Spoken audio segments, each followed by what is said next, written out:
Stand over here. As you guys maybe know by now, my name is Brita Fordice. I am no relation to Rob Fordice for Florida people. I am a product developer for Rio Products. You know, they do lines and now flies. So about 5 years ago, Patrick Kilby, who works with me in the flies department for Rio, they approached both of us and asked us to start a flies program.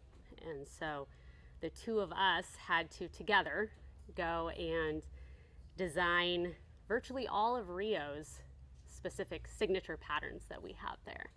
So to date, if you look at our catalog or online, anything that says Rio's in front of it without a name after it, it's one that Patrick or I developed and designed ourselves.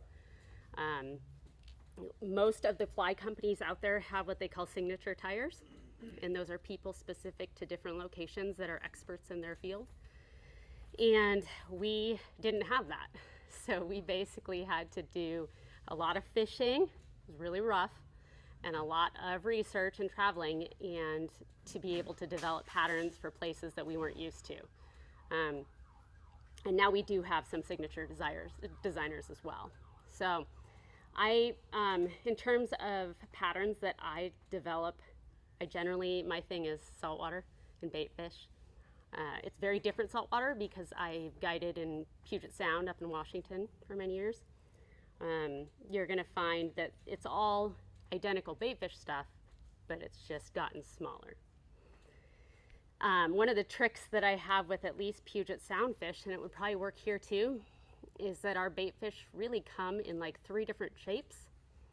You're gonna have bait fish that are really long and skinny, like a sand eel or a pipefish. You're gonna have bait fish that are typical bait fish shapes, like herring. And then you're gonna have some that are a little bit more narrow, like smelt. And lastly, also you have like a teardrop, like a sculpin in the Pacific Northwest. And I have found that fish will eat any color you decide to create in one of those shapes. So you could go out there and fish a chartreuse and, you know, hot pink like the Tutti Frutti, and redfish will eat the crap out of it. You can fish salmon, coho salmon as well. You could get bored and be colorblind and come up with something that is, I don't know, black and blue and pink, and fish it where there's obviously no black and blue and pink fish. So it does make it nice if you're a tyer and tying at home. Try some different colors because you never know what the fish are going to eat as long as it's in one of those shapes. When I'm designing a pattern, one thing that I do is I always try and model it off of the real thing. So Patrick and I are 2 of the few people that get to watch a lot of YouTube videos at work and get paid for it. Because if you're looking at another person's pattern online, eventually when you tie it, your fly is going to get further and further from the real thing because you're basing it off of their pattern, which may or may not be the right way to do it. And so it's always better to design it after the real fly or the real fish or the real shrimp. Watch how it moves, watch the shape, just because you're always going to be closer to the real thing than in doing that. I tend to only design everything after the real thing. I don't like looking at other people's patterns, and I would rather have a root canal than watch a fly tying video, even my own. It just bores me. I don't know why. So yeah, I want to also preface too, as I'm yapping, I would love for you all to ask any questions you want. No question is off limits. Otherwise it's just me awkwardly talking. So there you go. I'm going to go ahead and tie a couple different patterns for y'all. The first one's going to be a redfish fly, and the second one is going to be a baitfish fly. And I'm going to talk as I do it, and yell, scream, jump up and down, flash me, whatever you want to do if you want to ask a question. Yes? So you said you were going to do after baitfish, but the first thing you're going to tie is a redfish fly and a baitfish. So redfish Yeah, fly, so redfish? no, the redfish fly that I'm tying is not going to be. It's going to be more of a traditional low water redfish fly. So it's going to be something that would work here. It's going to be something that would work in Texas and in South Carolina as well. Because we all know the Louisiana redfish are like a different planet. Those things, I don't know. I fished for them one time, and the fly that I developed for Rio is called the Hopedale crab. And it's probably our best-selling Louisiana redfish fly. And it was funny because I tied it before a group of us went down there. And I had no idea if it was going to fish well. And I walked up to the guide, and he asked what we wanted to fish, and I handed it to him. And he was like, nope, not heavy enough, and handed it back. And I was like, all right. Well, luckily, Zach Dalton, who worked for Rio at the time, was with me, and he was like, no, I don't give a shit. We're putting it on. And that fish, or that fly, caught virtually every single redfish for our entire group who had one of them. So you never know until you fish something. You might try something a little heavier, a little lighter. But this one that I'm going to tie for us right now is going to be a beadhead version. So it's not going to be as heavy as some of the other stuff, which is going to be perfect for around here, really. Okay.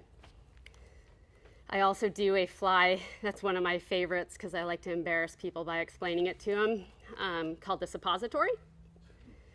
And it is one that has a removable rattle in the butt of it. And I joke that you can, if you want a bigger rattle, you could kind of just lube it up and shove in a bigger one. So I always got a giggle out of people telling that to them, and they always, some were more shocked than others. Fly names are my absolute favorite and Patrick's favorite at work. We tend to use, we have an entire wall that's all fly names that we come up with randomly. I'll be driving down the street, think of something in my head, and text him just to be like, remind me to put this on the wall. See, what is it? I have wrappers right now, 90s wrappers is my thing. So I have Busta Seams, I have Jiggy Smalls, I have Sir Sticks-a-Lot, and then what's Slime Shady. Yeah, there's a few other ones that we're doing, but I have a Short Shank Redemption, which is fun. For people that have children, I have a Diary of a Shrimpy Squid, because it kind of looked like a shrimp and it kind of looked like a squid.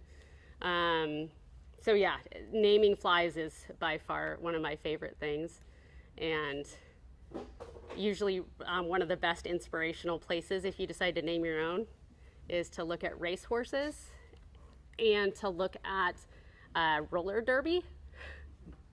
They have a lot of really fun names, so you could kind of go off of those and go from there. But, all right. So I'm going to start with this redfish fly. This one's going to be on a Gamakatsu #2 jig. I like these hooks because they have a really big gape, so when you screw up and put too much dubbing on them, you can't really tell.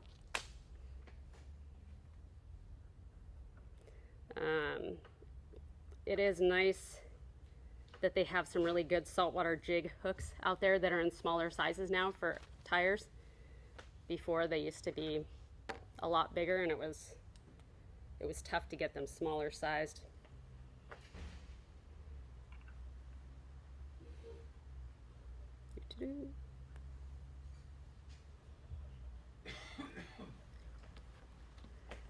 I am self-taught tying, so you will see at times that if you've taken a tying class that I may not do it the proper way, but the end result is the same.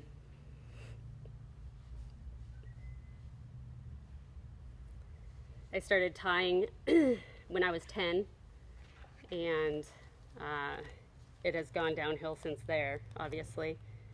But I went to Washington State University and was in a sorority, and obviously got me really far in life.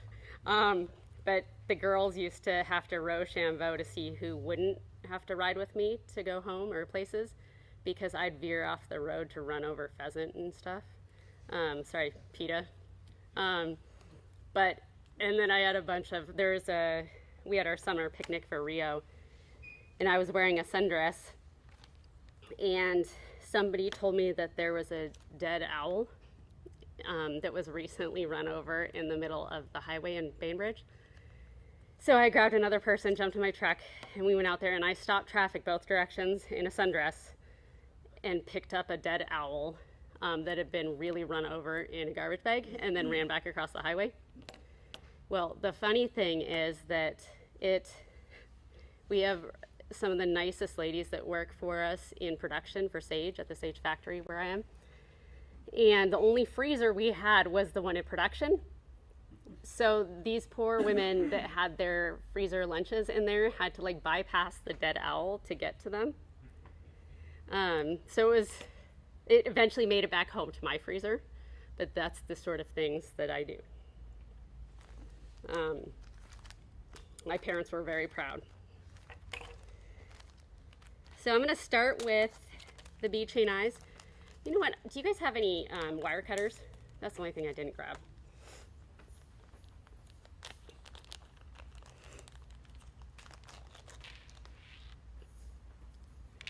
I'm going to go ahead and use the Chiconi's stealth chain eyes just because I like the color of them and they're not shiny. I don't think it really matters that much, but some people might think it does. While they're doing that, I grabbed a couple. Here, you guys want to pass those around? Just a couple flies that I brought with me from home. One of them's a flatwing shrimp, and the other one, thank you so much. The other one is a game changer shrimp.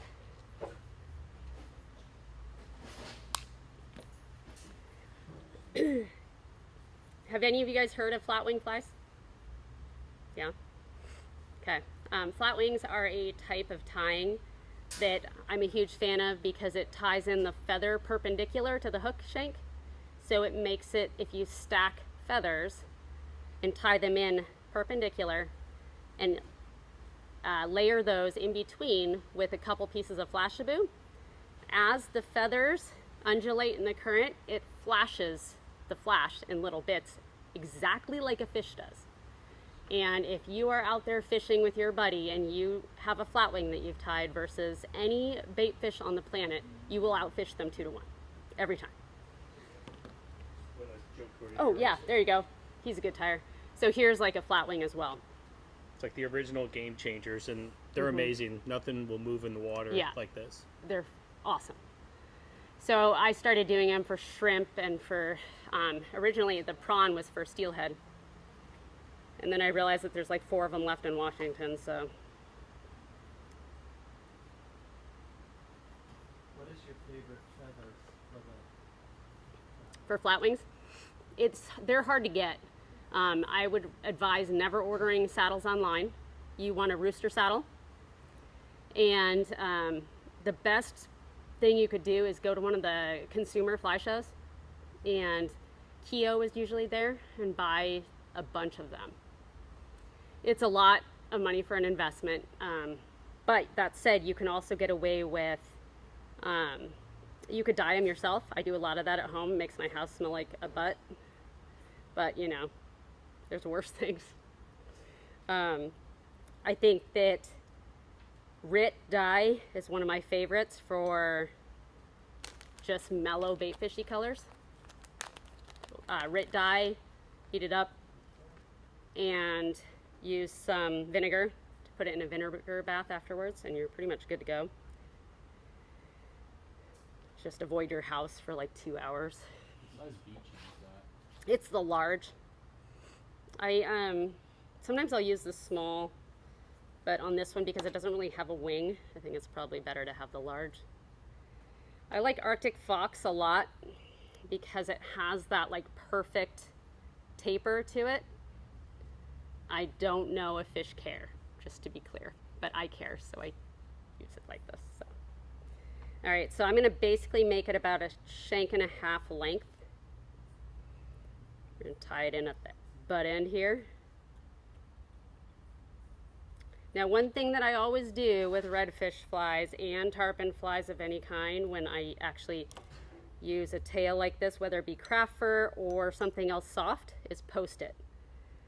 So by posting it, it's like a parapost, which none of us actually tie because it's trout stuff, and I would rather have a root canal than tie a trout fly right now. So apparently I like root canals.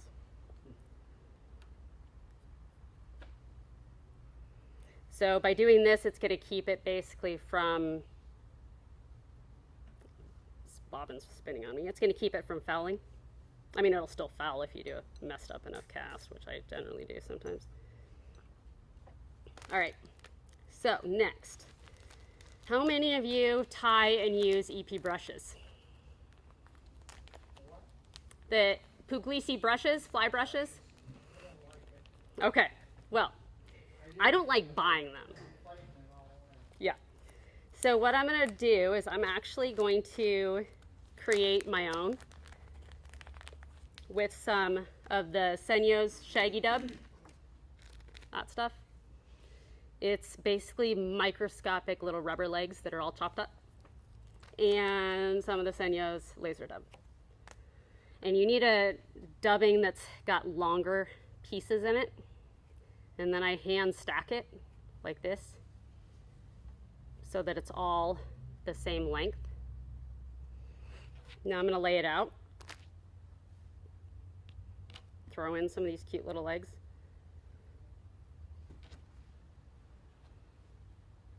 And then mix it all up as best I can.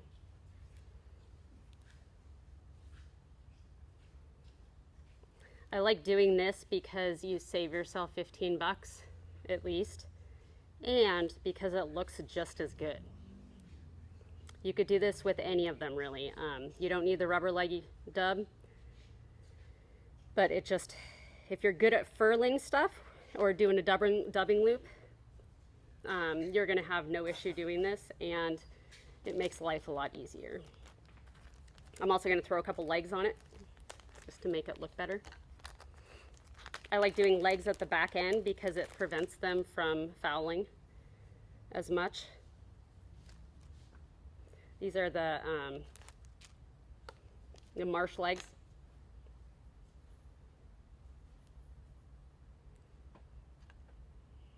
Alrighty.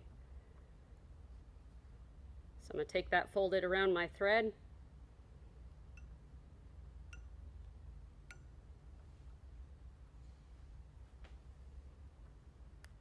Those are sticking back. I'll cut them at the end. Now,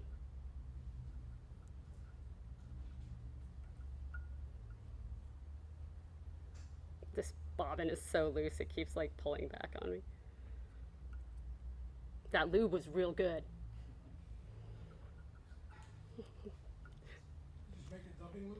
I just did a dubbing loop, yep. Now I'm going to put it in there, this little fun bunch of stuff that I did. Do that just because it'll make my life easier. I'm not putting it all the way to the back because if I stack it immediately against that Arctic fox, it's going to end up tangling the legs and the Arctic fox as well and grabbing it when I go ahead and do the loop and spin it. The hardest part of the whole thing is this, stacking that in there. Now everyone close your eyes. There's a lot of slobber that goes into fly tying if you don't have water in front of you. Just going to be clear on that, so FYI. Could be worse bodily fluids, I guess. Fish might actually eat it better that way, I don't know. I swear every time I eat McDonald's on the way to fish, the fish love it. The McGriddle, it's like the best. I know she didn't use dubbing wax either. No, I hate dubbing wax. If I was doing not a dubbing loop, I would do it. But using a dubbing loop, I don't. It just ends up making it funky. Now, anytime you have long pieces of dubbing, it's going to do this. So you want to make sure that you're picking it out pretty good. So I like to use a prison shank, essentially, to do that. if you have your own at home. You could use it too. I think prison shanks are made out of toothbrushes, right? Generally, okay, so this is a little better. You can also use the a wire brush of some sort if you have one. But I'm really anal about picking it out really well.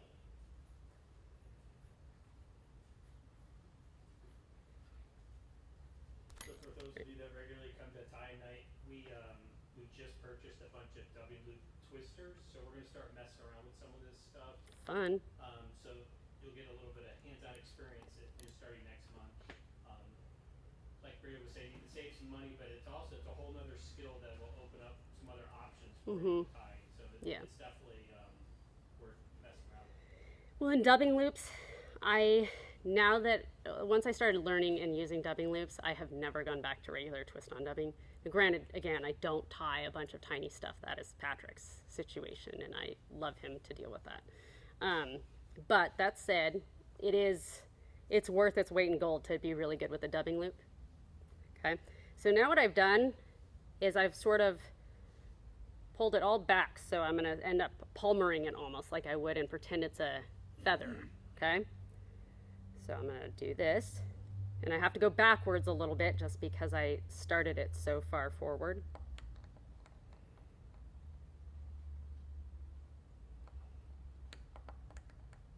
It's going to look like crap until you get to the front and pick it out again, just for warning here.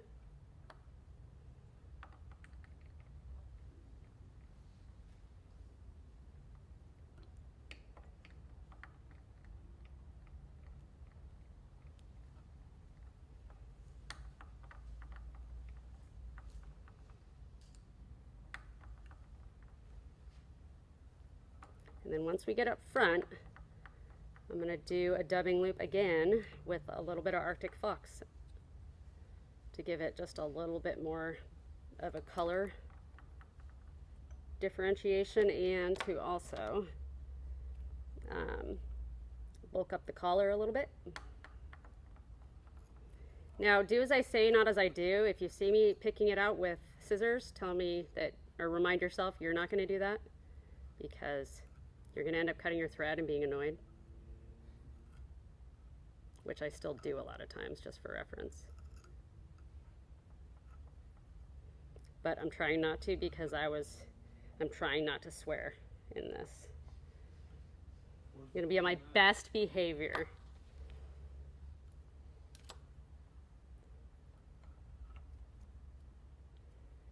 My mom used to joke that you could dress me up, but you can't take me out.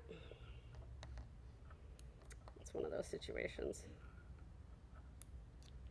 Okay.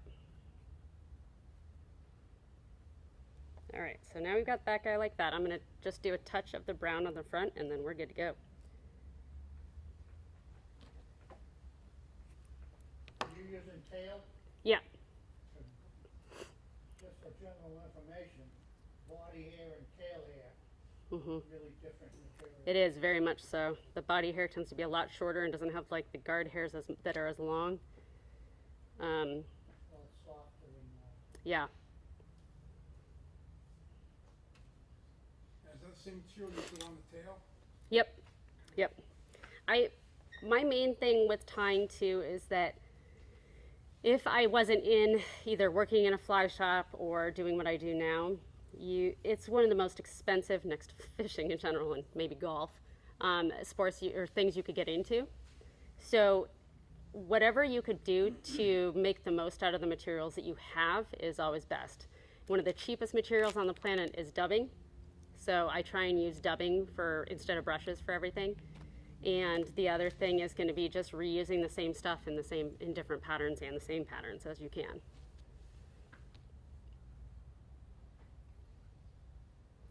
Another thing that's one of my favorite things to do, and you'll see me do it a little bit with the bait fish, is that it's always, you can invest in a lot of markers, tie everything in white. It works. You don't really, the markers you could usually find online cheap. A lot of art students get discounts on Copic markers and then use them once or twice and then put them on eBay. So it's kind of nice to be able to get those at a discount at times. And those things last forever.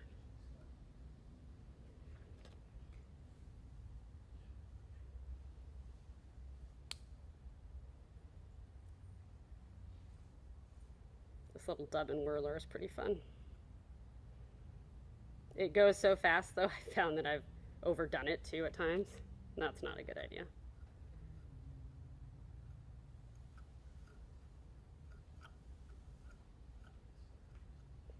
If you have a toothbrush, it works really good for this as well.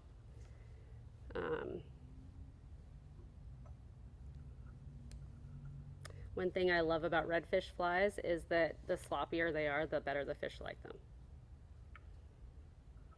I also try not to use much flash with mine. I think a lot of people get lazy and just put a bunch of flash in their flies because it's easier, and most of the ready-made products actually have a lot of flash in them, and that doesn't necessarily make it a great fly for certain locations. Especially here, Florida, I don't know what it is about you people, but the fish here just are really picky when it comes to redfish, and I'm convinced it's not my fault.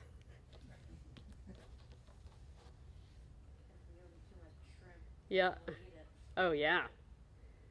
That's probably it for sure.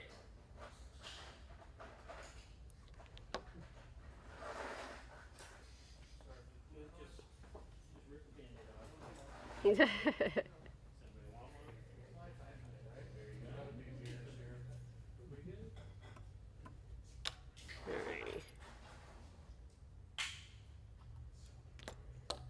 So that guy is pretty much done now.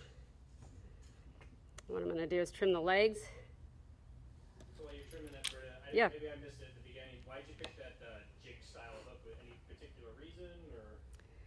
You know, not really, other than the fact that it just, when it comes to jig hooks, I love the Gamakatsu hook, and when all you see is regular hooks out there, it's just kind of fun to throw on a jig hook. I do like the gape on it a lot. It has a really wide gape on it, so when it comes down to it, I haven't found a reason other than placement of eyes and such where I would automatically prefer a jig hook, except trout fishing and such on streamers and things like that. It is really nice, obviously, to have the hook point up and not have to put as much weight to have it done. But, you know, I'm going to have that guy there. That's the end product. I don't even know if I'm putting it in front where you guys can see it. Okay, just hold it like where the vise is, because that's the focus would be right there. But IT is not my specialty. What size hook is that? That's a 2. Alrighty. So, one thing with that one is that you can go through and you can tie up, get some of this material and tie up a bunch of different colors. The other one that works really well is like a cream base color, so cream and tan. You can buy craft fur or Arctic fox. If you don't want to buy Arctic fox, you could use craft fur for the tail. That works too. And yeah, it's a cheap, easy fly to tie yourself. And everything will eat it. Snook will eat the crap out of that if it was in chartreuse and white too. So, not that I'm an expert with snook, but. Oh yeah, for sure. And the other beauty of this one is you could also do it on a standard SL12S. You can not put the eyes on it, and this is a tarpon fly. So, yeah. What do you think your 2 favorite would be if you're doing tarpon and snook? What would be my favorite fly? Yeah, what would be your 2 favorites to use for that? I would probably do a chartreuse and white baitfish. You know, honestly, my tarpon fishing experience has been in the Panhandle mostly. I've definitely done the Keys.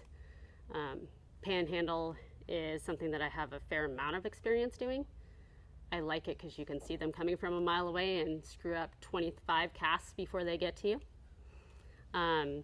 That said, I'm a big fan of fishing laid up fish with chartreuse and white, and with tan and chartreuse as well, combos. All those weird colors. Yeah. If we did that fly in chartreuse and white, Mm-hmm. what would the combination be? That's a good question. So I would probably at that point I would do chartreuse eyes, or you could do white eyes too. It really doesn't matter on that one. But then the tail I would do chartreuse.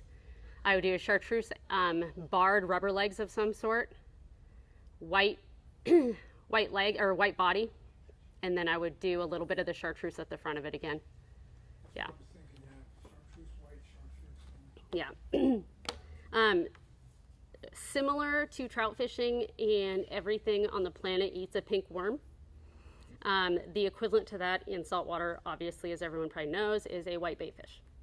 Everything from a bull trout in saltwater to brown trout in Montana to snook and everything out here all eat a white baitfish. So you just need to scale it up or scale it down. So we're going to do that.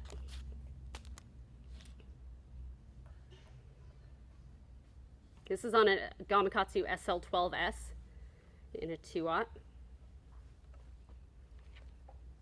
Another tip I have for you, if you listen to me and you actually buy some Copic markers, just buy white thread for the rest of your life, because you could color in every thread you've got with marker and you won't ever have to buy other colors of thread or search through your desk to try and find the right size of the color that you found that you need or something. Okay.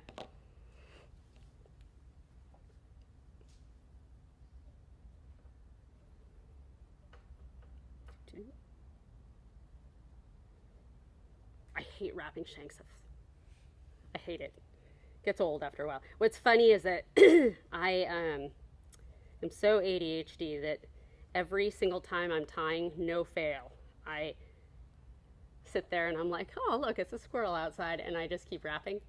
So I have to make sure that I'm not over wrapping, so I end up always getting 140 denier or 70 denier, even for the largest stuff. And so every once in a while I catch myself and I have a tarpon fly or something, and I'm like, Jesus, why did I do that? Because it takes me, like, I could chug a beer in the time that it takes me to actually wrap the shank. But at least at the end, it doesn't look built up too much, because not even consciously, I just sit there and I'm like, oh yeah, maybe I'll put this on there. It's not good. Alrighty, so first thing I'm gonna do is, I'm thinking this up as I go, so smile and nod. What am I gonna do with this?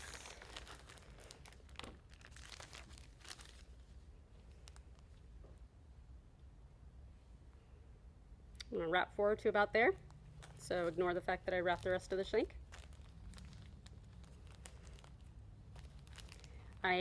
The most painful experience for me is tying more than one thing that are the same. I hate it, which is really interesting that I have to tie 6 of every size and color to send them off to our factories for Rio, because you'll hear a lot of foul language coming from my desk area.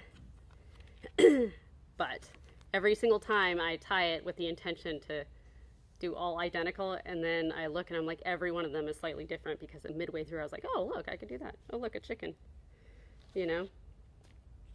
So we're gonna basically take bucktail and we're gonna do just tie it in reverse. I don't have you guys don't for any reason have a junction tubing or anything weird like that, or a pen, hollowed out pen or anything? Okay. No, we're fine. I could figure it out. I'll do it. So one of the things that helps is to take a ballpoint pen, or Bucktail gonna be okay. I got some. no, ones this in is the back. perfect. It's Okay, fine. good. I'm not picky. Thank you. Or you could take a McDonald's straw. I don't know if you guys have your fast food companies are using real straws still, but any of the bigger real straws work really well. And you're going to take it and push the bucktail back to tie it almost like a hollow fly. So what I'm going to do is I'm going to measure that, and I'm basically just putting in this bucktail to add a little bit of bulk to the body. But more than anything, I'm using it to keep all the other material that I tie in spread out so it doesn't foul around the hook. Oh, look at you go. Thank you. Perfect. So the trick is you don't want it too long, and I want to make it so that it's going to be going this direction. Does anyone here, I know the people from Massachusetts know what a hollow fly is. Does anyone else know what those are? Good job. So a hollow fly, when you see a really cool bait fish that's like this long, striper fish in particular, those things, most of those guys are tying them in this technique, and they're doing it in segments. So they're doing stations all the way up. And it's very effective.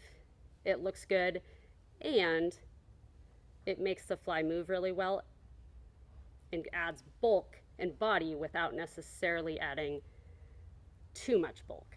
So I want to tighten to make it flare out like that. Then what I'm going to do is cut off some of the excess, wrap down over it so it doesn't look like crap on the back. And then, I'm so sorry, you guys are going to have to sweep. Like, Part of fly time. yeah, It's all good. That's how you know the good shot. that is true. Stuff on the floor. I was tying squid one day and I lost one of the eyes, no big deal. I went into the store like an hour and a half later and I couldn't figure out why everyone was looking at my chest. And I had one of the eyes like smack dab, right? No idea. Must have thought it was a camera. I know, I was super flattered for a minute there and then I was like, oh shit. Typical. All right, so I'm just doing a quick sloppy job of wrapping over this. If you don't, the fish can't see this part, obviously. But if you're picky about how that looks, then you could get body braid or some other flat braid and do that, okay? It's just another material, and again, it's gonna be covered up, So here's the part that's fun. I'm gonna take this pen, which is super technical and awesome, and push that back. Now you're always gonna miss a few pieces, so you have to sit there and kind of guide them, okay? Once they're back like that, then I'm gonna hold it with my left hand. And what you wanna do is wrap in front. And I'm gonna wrap in front so it ends up pushing it back just slightly, but not, you don't want to wrap on top of it. If you wrap on top of it, it's gonna flatten it. And I wanna make it so that it flares, not flattens. Okay? So, a little bit more. Perfect. So it's kind of obnoxious until you wrap the next material on there. Doing a really bad job of making that even for some reason tonight. Again, I like tying with for our blend or slinky fiber in white because pens, you can color it any color you want. So I'm going to use some of this. This is good stuff because it doesn't absorb water. So it makes it, you could tie a lot of stuff with it. And the next fly, if I have time, I'm going to tie something else with this, just using this and show you how we could do that too. So what I'm going to do is tie this in forward.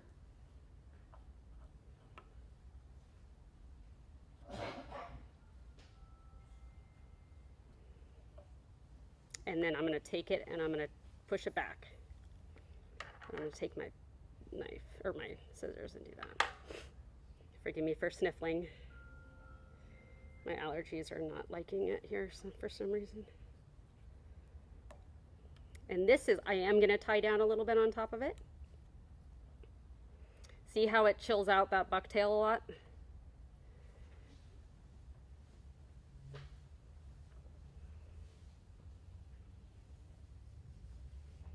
All right, so now that we have that, I'm going to tie in some Flashabou. And this will give it a nice little lateral line.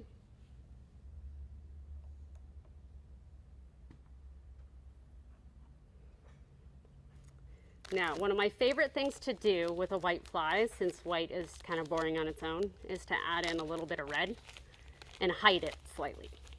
So I'm going to take some of this ripple ice fiber and I'm going to, I guess I'm not that strong. Hold on. We'll cut it. That's a better idea. Don't rip it. So I'm going to hand stack that a little bit and then pull out just enough for one side.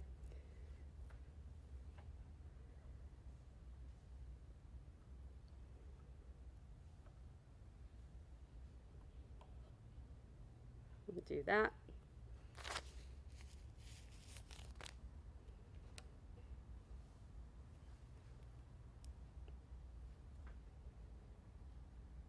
Cut off another piece or two. We're all right. He's more bloody on one side.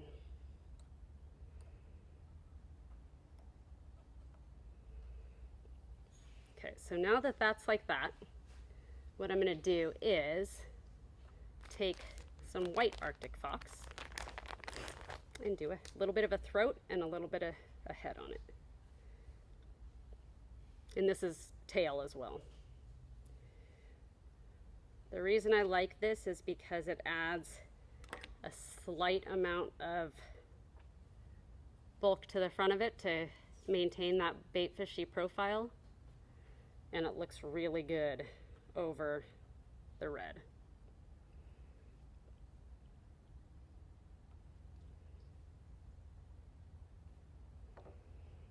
My favorite tool on the planet is a cauterizer. If you don't have one, you need to get one. You could also give yourself prison tattoos if you get bored. I sit there and burn spiders and all sorts of fun stuff at my house. I think that makes me a serial killer possibly, but you know, I'm all right. Fix a lot of mistakes with it. Yeah, for sure. So every time you crowd the head of, or the eye of your fly, no problem. And it even works after you've put glue on a fly. Oh, look at you go. Don't touch your thread. I won't. And I won't give myself a tattoo either. So.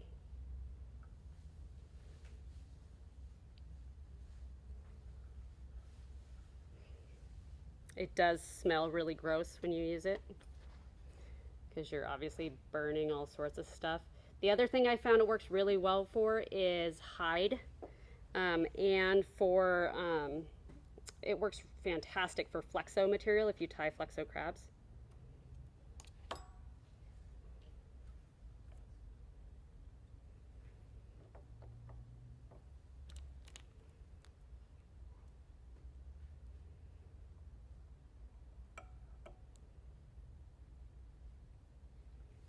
Lock it in twice.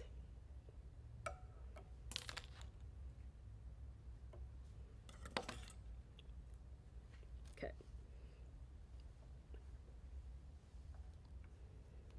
I'm going to try not to get the thread. If I do, I'm going to zip my mouth shut so you don't hear what normally comes out.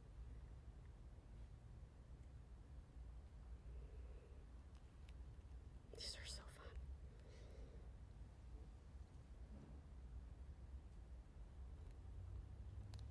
All right. So what exactly are you doing with that thing? So what I'm doing is I'm taking it, and because it's really hard to cut, when you've gone straight up to the eye, it's really hard to cut all of that fuzz away. Once I go through and take head cement to my fly, then I'll go back with this and I'll sit there and I'll clean it all up so it looks like just an eye.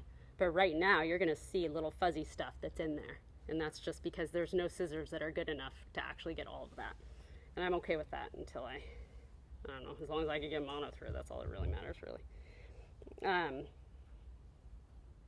All right, so now what I'm gonna do is cut the back. This is the hardest part for me because I get really excited like it's a chia pet, and then I just mess it up somehow.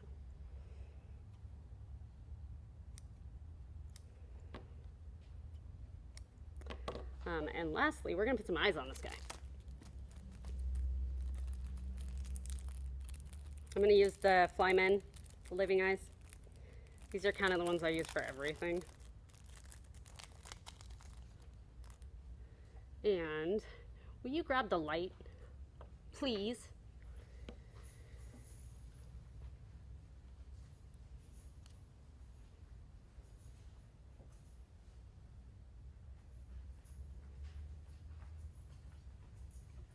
Thank you so much.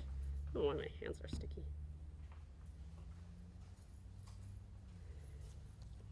All right, so I'm gonna put some eyes on it.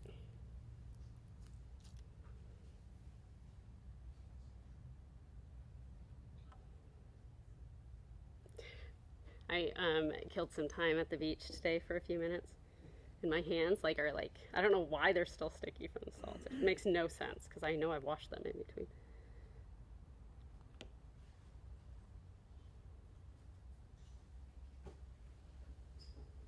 All right, so now what I'm going to do is I'm going to put a bit of the loon, the UV thick, right in between the two eyes.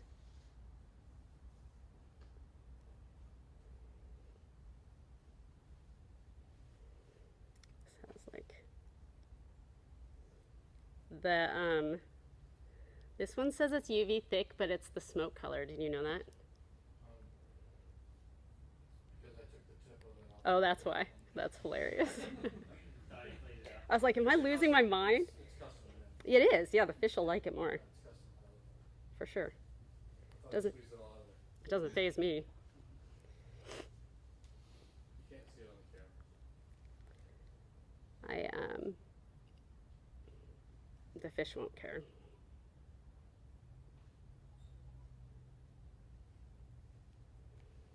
Alrighty. So by tying that bucktail backwards, you maintain that profile, and so it's not I'm not smashing the eyes together with my thumb and forefinger to make it just top to bottom flat. This is still going to have, and I'll show you in a second here, this is still going to actually have a good torpedo-like head to it. I don't know if you guys can see that. Okay, so I'm going to cut the tail a little bit more.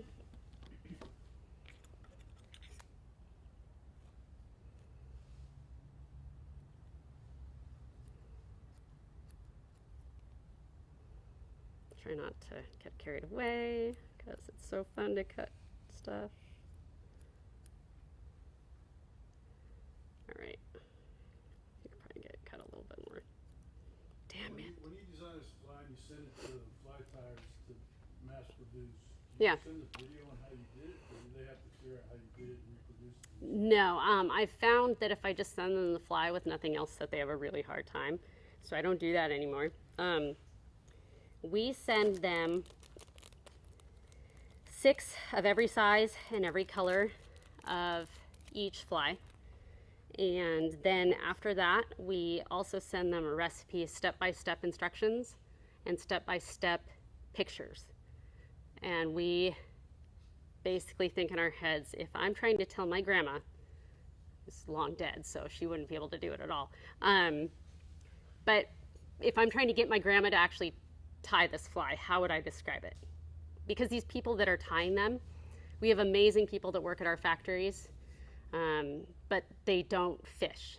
So they don't understand if you say like, cut it to a baitfish shape.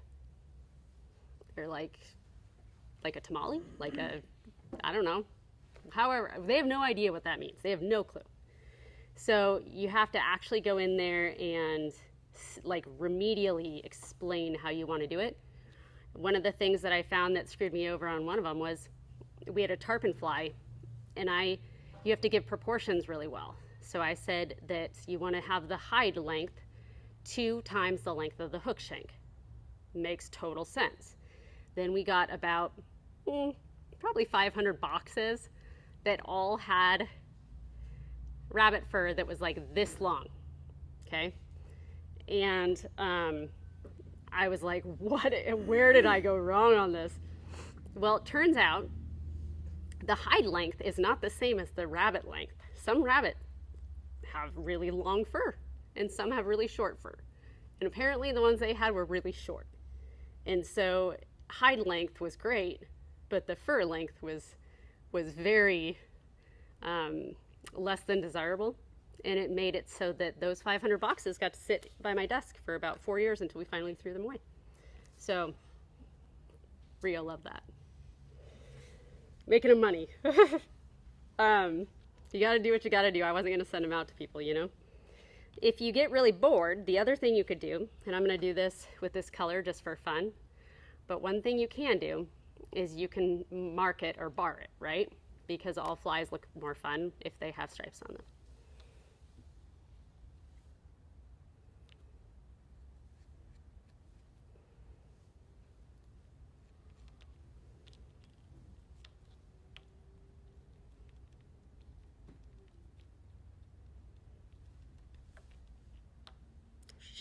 shoot.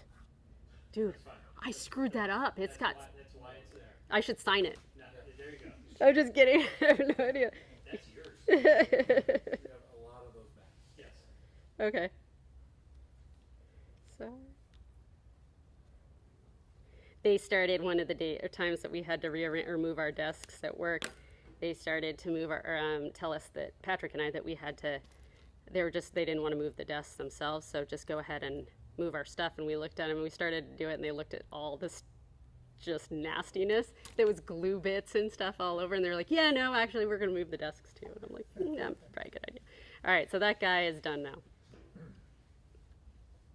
He's got cute little stripes on him now. You have a name for it? No, but we could come up with something fun. I gotta go to my list for it.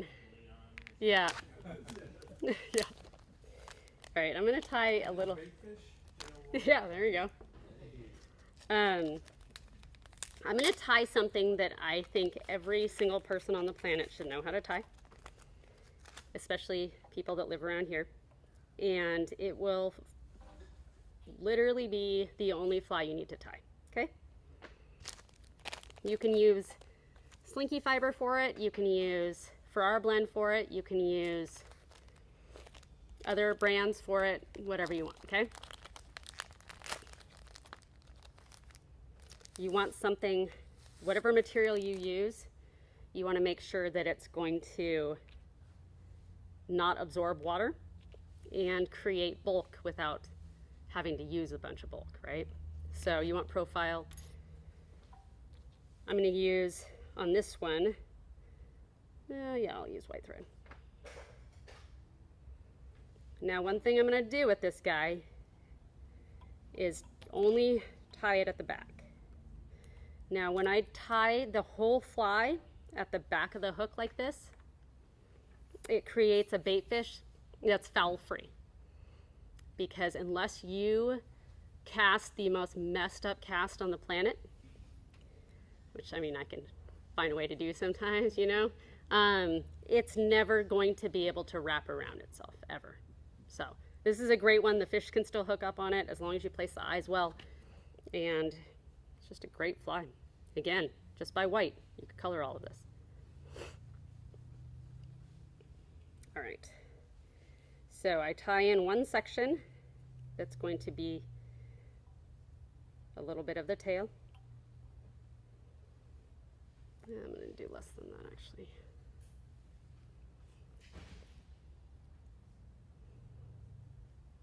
It wasn't as much less as I thought, but we're going to go with it. We're allowed to bring our dogs in with us to work. And my dog, Lemmy, I have a Labradoodle. We decided to name him after Lemmy Kilmeister from Motorhead because he was the least tough dog on the planet, so we had to give him the toughest name on the planet. And they know if I don't pick up his poop because there's Flashaboo and it like glows in the dark out in the back. Because he ends up somehow ingesting it constantly. Yep. It also makes it so I don't get as much work done because I look around and there's constantly someone like laying on the floor with them and or in my area. Oh, what material is that? Okay. So this here is the EP Game Changer fiber. I like the Game Changer better because it's a little bit less water absorbing than like their EP fibers. The EP fibers are also a little bit limper, which I don't want. No one wants something limp. I'm glad some of you understood that. Okay. You may notice with the EP Game Changer fibers that you can see it really well right now, that they've started to make them a little more crinkle, almost like a crinkle french fry, and it used to be straighter, so that will build the bulk Yeah. that Brita's been talking about without having to add more of it. So that's one of the reasons they've done that. Which is awesome. Almost like Steve Farrar. Yeah. Similar? Yeah. The only thing with the Farrar blend that you have to watch out for is if you buy it online, see if you can, it's nice if you know the shop and can call them, say, hey, I need you to find me ones that aren't straight, because somebody at some point is sleeping on the job and they end up with really flat, like toothbrushy bristles on some of the Farrar blend and the slinky fiber. and it's hard to achieve what I'm doing right now. All right, so next, a little bit shorter, I do want a little section on the top. Fold it back.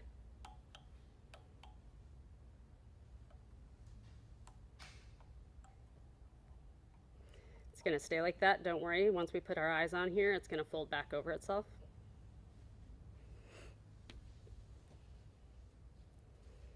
And last up, I'm going to do this throat, and then we're done with this guy.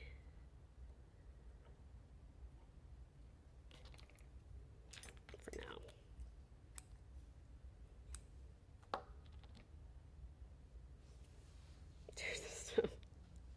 You guys are totally going to hate me later. It's funny because, again, I'm self-taught. The one thing that I am not as good at, and I never will be, is hand whip finishing. I could do it, but it's not as good as, I'm not as comfortable with it as regular. All right, so what I'm going to do now is I'm going to take this guy out of here, just to make it so you guys can't see anything. And I'm going to kind of hand work with it to splay it out a little bit.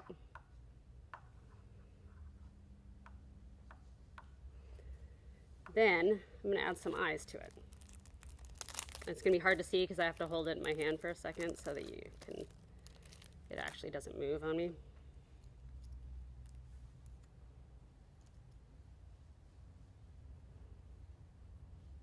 Excuse me, but that's Yeah. small game changer. Yep, the whole thing.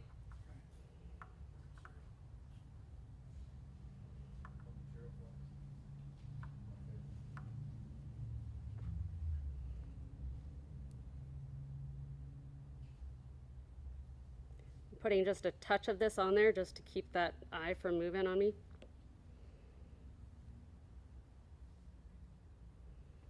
And What would your favorite material be used? my favorite material, as long as PETA isn't watching Owl. If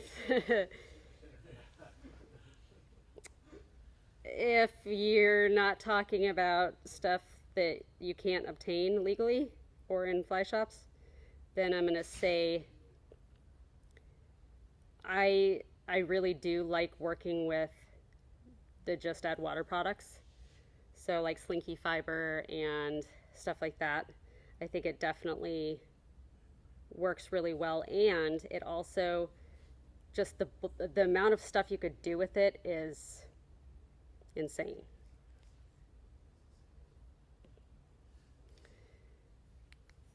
I am absolutely awful at not making my eyes confused, but it's pretty good this time. Okay, now that I've got my eyes on there, now I'm going to go through and add a little bit more to form a little bit more of a head and kind of seal it in there.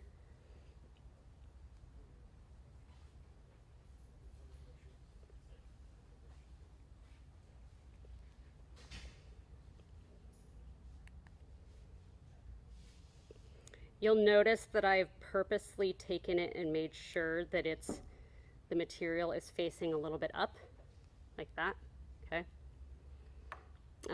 That makes it so that it also prevents it from fouling a little bit more. Any of the, looks like Stevie Wonder was gluing that apparently. Another good fun thing with the cauterizer.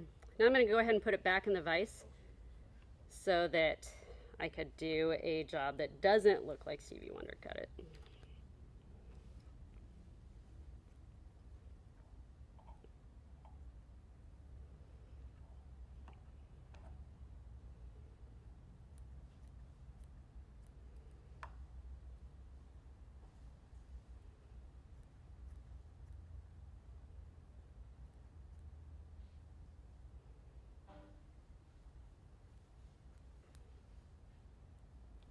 All right. I wanted to fish like the same, like that fly, but needed it, like it was heavier current or a little bit deeper water. What's something I could, change or add to the fly to, make it swim similar, but Yeah. get a little bit more depth to it? So one of the things that I'm a big fan of is you can actually tie this fly, and before you put eyes on it, you can actually take it and put thread on a cone, a small cone head, push it forward, tie the fly, and before you put eyes on it, you take that cone head and shove it back. And that will work pretty good too, to cut through that surface tension immediately to be able to actually fish it. You could also take this and you can do a couple of wraps of lead underneath, which adds a little bulk, so it's a little annoying, but I would say intermediate line or cone would be the only options I would do.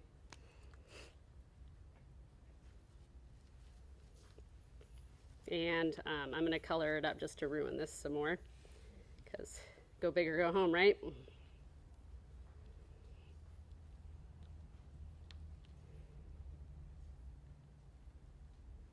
If you have red, you could add a little cute little red throat to the guy. All right, so again, this is literally the only thing you need. And you could do this in all sizes. You could do it, I don't know, it's so much easier. Just as long as you have pen, even if you don't have pen, do it in different colors. You could take this and do white for this middle section here, the base section that I put in, and then grab some olive or chartreuse for the top section and white for the throat. You could do hell black with purple throat, all sorts of options, and you can catch every single fish that's out there with this. See, I tied fast. There you go. One of the things I'll foot stop that Brita's done tonight in a couple patterns is you'll notice she didn't use super glue to tie the eyes on, especially that reverse tie that had all that nice shape to it. And then if you super glue and squish it flat, you undo all your work. But another thing is super glues are cyanoacrylates, I think is how you pronounce Yep. it.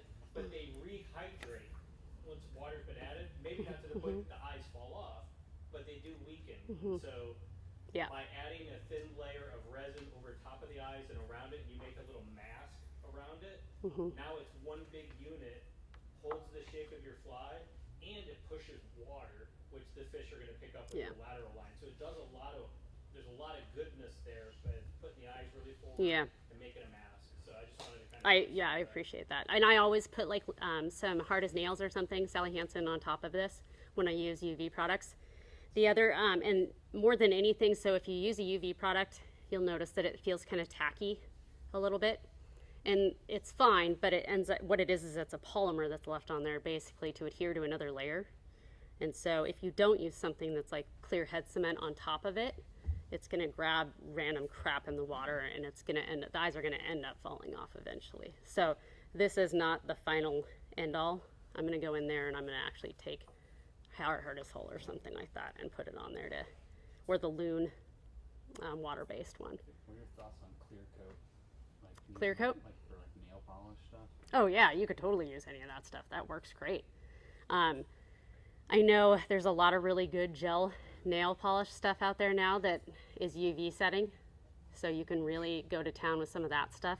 You could use it for shrimp backs, all sorts of random stuff. I'm a big fan of just the Loon products for UV. I think that anytime I have found that it's not setting the way I want it to, it is always because my light is either losing battery or it's not powerful enough. So if you, I live in Washington, so this is my only light. So if you obviously live around here, you could probably just walk out your door. But when it comes down to it, if you find that it's not setting, it's not generally the product, it's generally your light, okay? I have also taken this and working with Rio, it's kind of nice. We have tungsten powder. And so you can add tungsten powder or glow powder to it. You could go and buy lure making products, paint and such like that, and add it to it, as long as you don't make it too thick, because the light needs to penetrate to be able to solidify it all. Okay, so there's a lot of options with this that you could totally play with. Any other questions? As far as material choice, like Yeah. natural and synthetic, do you have anything that makes you lean one way or the other? Like a certain fly or a certain effect? Yeah, that's a good question. So personally, for my personal preference is I really like natural stuff. The way it moves in the water is awesome. Peacock, for example, makes the best natural spine for a fish you'll ever see. It is becoming harder and harder these days to obtain and source and deliver on peacock materials in the U.S. Because of a lovely thing called CITES, which you can read about online. I'm not even going to get into it. It's similar to the U.S. Fish and Wildlife papers that you need to have in the permits, but it's about 10 times worse and will make you want to run your head into the wall a bunch of times. So it's making it, the natural materials, a lot of them you can find have a natural sheen to them. Even some of the otters, some of the weasel family have over 250,000 hairs per square inch.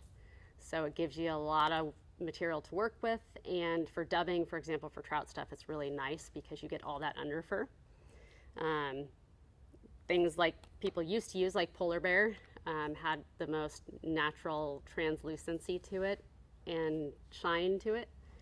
There's a reason that people don't use that anymore, but it's pretty good material. Bucktail just doesn't have that sheen, but it does the same thing. When it comes to synthetics, the things that you can't really replace, I don't care what company claims that they're doing it. Bucktail is one of them. The fact that the hair is slightly hollow makes it flare. There isn't a fake product on the market currently that does that. I know squimpish hair is pretty awesome. If you guys have that or know of that, that's fantastic. Still doesn't do it, so you still need bucktail if you're working with bucktail. But as far as bait fish goes and such, having a bunch of feathers and saddles for flatwings are kind of my go-to, and then I'll have a bunch of stuff like the slinky fiber and all sorts of colors, and then the most in white. But again, with this, you want to make sure that when you're buying slinky fiber that you see that it has a good kink to it and isn't flat and straighter, because then it's not nearly as easy to work with, and the end product isn't very good. The other thing I would do is rubber legs, for example, have a shelf life on them, and you want to make sure. I've bought rubber legs before, and you could do a little test on them and they'll break, especially ones with a lot of sparkle to them. So you want to make sure that you're getting good fresh rubber legs. Sounds super creepy to people that don't fly tie. What else? I think it's good to have a bunch of different dubbings, just because it's cheap, and there's a million different uses for dubbing. This is one of the flies that I did for Rio. It's called the Lagunatic, and it's just a basic redfish fly. But you could actually, if you had dubbing, you could substitute that for the body of the fly on the shank. And then same deal, like this one, you're basically taking tail, and then this is just a little bit of rooster saddle to keep it from fouling and wrapping back over itself. And then rubber legs. So you could take some of the same materials that I tied this guy and do that with it. Same deal, here's a tarpon fly I did called the Kingslayer. And this guy again has those Chiconi's eyes on it. It has Arctic fox, and a little bit of marabou for the tail. Again, 2 different colors of Arctic fox and some marabou. And then again, remember, you gotta bar the tail because it looks cuter. You don't have to say it looks cuter at home though when you're tying it, I promise. So it's really important to use the right hooks though. I would say the Gamakatsu SL12S, the SL12S short shank, and the like the Umpqua 811S, or Umpqua, it's Tiemco, 811S or the 800Ss. Those are the ones that I would stick to. There's a lot of crappy hooks out there that, of all people that should not be using them, it's people like you all that have fish that are really powerful. Yeah. Any other questions? Yeah. What would be your most preferred hook to use? SL12S short shank. It's my favorite. I use it for everything. The only thing that I don't like, and Joe Gamakatsu, if you're watching this, is I really, really want them to make it bigger. Because right now, the biggest size for this is not nearly the same size as the standard SL12S, and I want it bigger. And the 600 SP that Tiemco does isn't the same at all.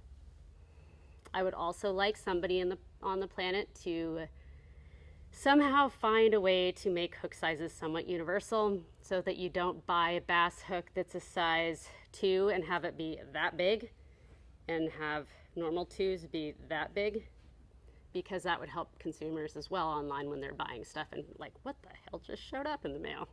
SC15 is like a number 4 Brita. Yeah, the 84 or 84, 86 or whatever it is, the bass hook, the special use hook. Stupid.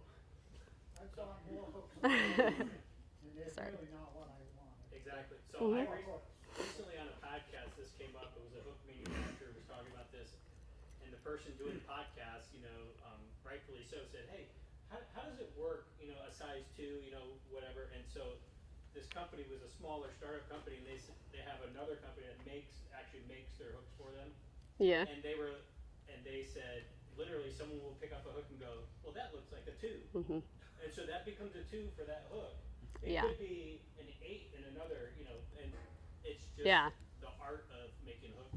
So All Stevie the guys Wonder, say yeah. Call it an art. Yeah. And that's just Yeah. that's how it comes to be. Yeah. The beauty of writing the recipes for Rio and doing that is that we have the option of telling them no substitutions. So they are not allowed to switch out the hook on us at all, which is good. Because then you never know what you're going to get. One nice thing I was telling the guys earlier is that we found that one of the hooks that was a substitute, a well-known automatic substitute for the 811S from Tiemco, was this hook by Daiichi. And so it was known to everybody that was a good interchangeable one with that. So there's a pattern that I had tied with that, and I realized that I fished it for bonefish, and I had a couple bonefish. Opened up, not completely opened up, but just enough, and they were off. And I couldn't figure it out. And so I came back to work, and we have an Instron machine that tests the tensile strength of things. And we had somebody go and basically we tested hundreds and hundreds of the Daiichi hooks in the same size, in the typical bonefish sizes, in 6s and 4s, and the 811S. And we found that the Daiichi hooks were starting to bend out slightly at 3 pounds of pressure, whereas the Tiemcos were going to 13 pounds and then all snapping. So we thought about it, and we were like, we don't know where on that scale, the Daiichi, you lose that fish. But it's already starting to open up. It didn't fully straighten out until like 26 pounds. But clearly I was losing fish early on.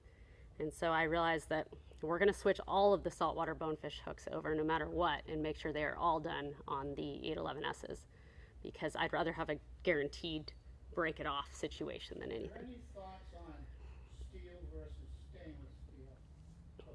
Break-offs? Yeah, Steel will eventually snap. rust away. Yeah, Whereas yeah. stainless will be in their lip. Yeah.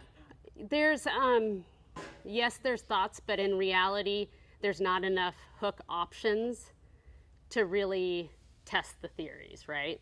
At least for flies. They don't make a ton we have stainless plated and such, and some of those could be really good. I like having the Tiemco hooks are really nice just because you could sharpen them a lot easier. They're a little bit softer. But, guiding, you get one guy who's whacking it on the rocks behind you, and it ends up soft. That tip just does that too. So virtually not all, but many, many, many hook manufacturers have their hooks made in the same place. Just so you know. No. Some of them, and Korea has some as well, but no, it's not. It's in Japan, but they temper them all virtually there. The other thing you want to make sure not to do is sometimes it's tempting to take a hook and bend the shank slightly to make it more of a curved shank or something upturned for a shrimp or something, and definitely don't do that because that does weaken it. Yeah, it ends up, even bend backs, we have tested those, and it snaps them over time. So it's better to buy like a B10S from Gamakatsu and that has a natural bend to it already than go in and do it yourself. Anything else? No, we're good. We're good. Thank you. Appreciate it.